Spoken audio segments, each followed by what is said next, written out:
तो सर अगला सवाल मेरा कोरोना पे था।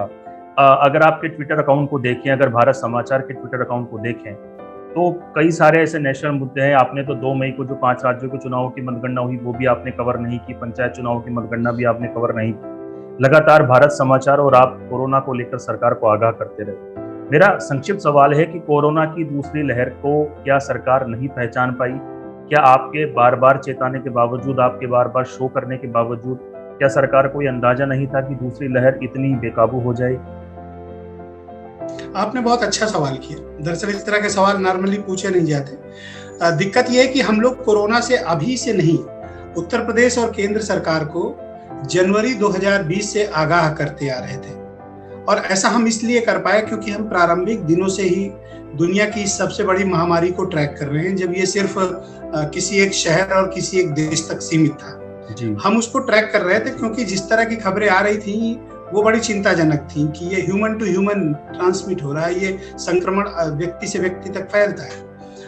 तो ये बेहद चिंता की बात थी। जाहिर सी बात है कि अब ग्लोबल विलेज की अवधारणा है तो कोई देश अपने यहाँ सिर्फ बीमारी को नहीं रख सकता। अगर वो संक्रमण व्यक्ति से व्यक्ति तक है तो जाहिर सी बात है कि उसका प्रसार पूरे विश्व में होगा। और चीन जैसे देश में हुआ है तो जिसकी रीच पूरे वर्ल्ड में है तो उसका इम्पैक्ट आएगा। तो हम लोग उसी वक्त से इसको ट्रैक कर रहे थे और हमने हमेशा पिछले 16 महीने से उत्तर प्रदेश की सरकार, केंद्र की सरकार को तमाम वो तरीके बताए, तमाम वो उपाय बताए।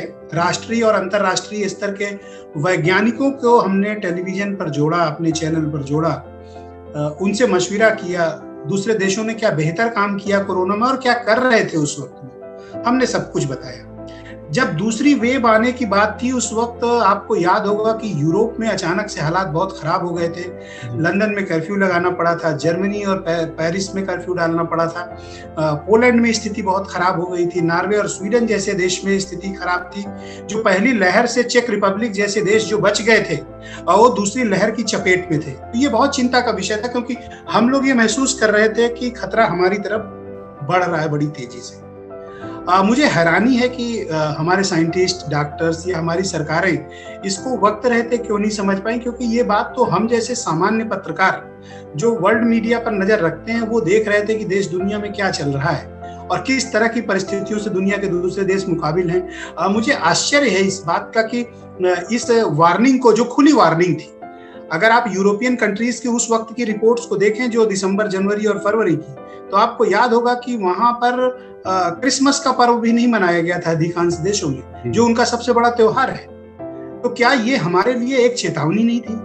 मुझे लगता है कि हमने चेतावनी को चुनाव की वजह से अनदेखा किया, या हम अति आत्मविश्वास में थे और या हमने वैक्सीन बना ली है और अब हमारे यहाँ दूसरी लहर नहीं आएगी, इस तरह की धारणा हमारे यहाँ थी।